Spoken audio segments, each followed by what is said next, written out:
Facebook પર bogus વેબસાઇટની જાહેરાત મૂકી કિચનવેર અને ઘરવખરી સામાન સસ્તામાં આપવાના નામે ગ્રાહકો પાસેથી કરોડોની રકમ પડાવતા હોવાનું રેકેટ પકડાયું છે। સુરતમાં ઈ-કોમર્સ વેબસાઇટ ફ્લિપકાર્ટ જેવી ફેક વેબસાઇટ બનાવીને છેતરપિંડી કરવામાં આવતી હતી। સરથાણા અને મોટા વરાછામાં 37,000માં ભાડેથી 3 દુકાનો લઈ 12મી ચોપડી ભણેલા 3 ચીટરો સમગ્ર વેપલો ચલાવતા હતા। ફેસબુક પર બોગસ વેબસાઇટની જાહેરાત મૂકી કિચનવેર અને ઘરવખરી સામાન સસ્તામાં આપવાના નામે ગ્રાહકો પાસેથી કરોડોની રકમ પડાવતા હોવાનું રેકેટ પકડાયું છે। પોલીસે 8.32 લાખનો મુદ્દામાલ જપ્ત કરી 3 સૂત્રધારો સહિત 6ને પકડી પાડ્યા છે। સૂત્રધાર પિયુષ વિનુ ખૂંટ વોન્ટેડ છે। સૂત્રધાર સાગર ખૂંટ અને તેનો ભાઈ પિયુષ ખૂંટ તથા આશિષ હડિયાએ બીટેક અને એમસીએ ભણેલા વિદ્યાર્થીઓને 30,000ની નોકરી પર રાખ્યા હતા। ખોટી વેબસાઇટથી છેલ્લા 1.5 વર્ષમાં 20 થી 30 કરોડથી વધુની કમાણી કરી હોવાની વાત સામે આવી છે। આ ટોળકીનું નામ ફ્લિપકાર્ટ જેવી દેખાતી બોગસ વેબસાઇટ અને QR કોડ બનાવી ફેસબુક પર કિચનવેર અને ઘરવખરી સામાન સસ્તા ભાવે વેચવાની જાહેરાત મૂકતા હતા। આ ઠગાઈમાં સિમ કાર્ડ સહિતના ડોક્યુમેન્ટો તેમજ બેંકની કીટો આશિષ હડિયા ભાવનગર અને જૂનાગઢથી લાવતો હતો। આશિષ 5 થી 10,000ની લોકોને લાલચ આપી બેંકની કીટો ઉપરાંત ડોક્યુમેન્ટ્સ તેમજ સિમ કાર્ડ લઈ આવતો હતો। પોલીસને ઠગ ટોળકી પાસેથી 700 ઈમેલ મળ્યા છે। આથી 700 બેંક ખાતાનો ઉપયોગ કર્યો હોઈ શકે છે।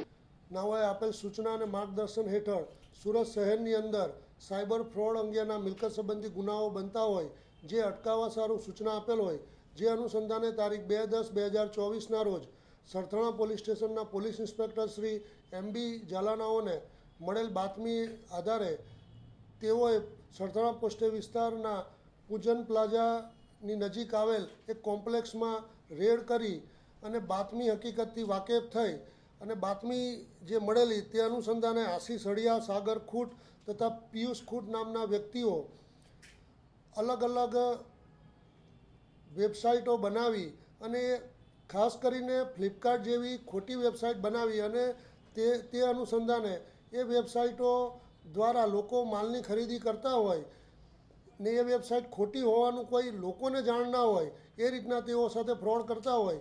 નાની કિંમતની માલની ખરીદી થતી હોય એ પૈસા આ લોકો મેળવી લેતા હતા અને અલગ અલગ એકાઉન્ટોમાં જમા કરાવતા હતા।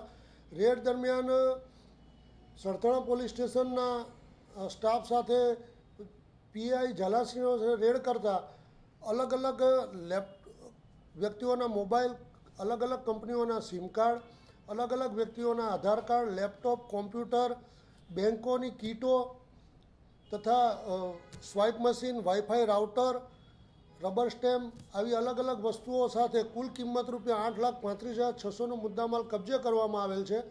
આ આરોપીઓ છેલ્લા 6 થી 8 મહિનાથી પોતાની આ પ્રવૃત્તિ આચરી રહેલ હતા અને તેઓની મુખ્ય એમો એવી હતી કે તેઓએ ફ્લિપકાર્ટ જેવી એક ડુપ્લિકેટ વેબસાઇટ બનાવેલી જે લોકો ફેસબુક અને સોશિયલ મીડિયામાં જે વેબસાઇટો જોતા હોય છે એના અનુસંધાને એ વેબસાઇટ ઉપર ક્લિક કરે અને વસ્તુઓની કિંમત જે સસ્તી બતાવી અને એ પૈસા શેરવી લેતા હતા અને આ રીતના લોકોનું ફ્રોડ કરતા હતા। આ અનુસંધાને આગળની તપાસ પોઈન્ટ શ્રી MB ઝાલા સરથાણા પોસ્ટેનાઓ કરી રહેલ છે અને આ લોકોએ અલગ અલગ એકાઉન્ટોમાં જે પૈસા લીધેલા છે તે એકાઉન્ટો અંગેની હકીકત સંબંધિત બેંકોમાંથી મેળવવાની કાર્યવાહી ચાલુ છે અને એવું માનવાને કારણ છે કે આ આંકડો હજુ પણ ઉપર જઈ શકે એમ છે। સાહેબ, તમે મુદ્દામાલની વાત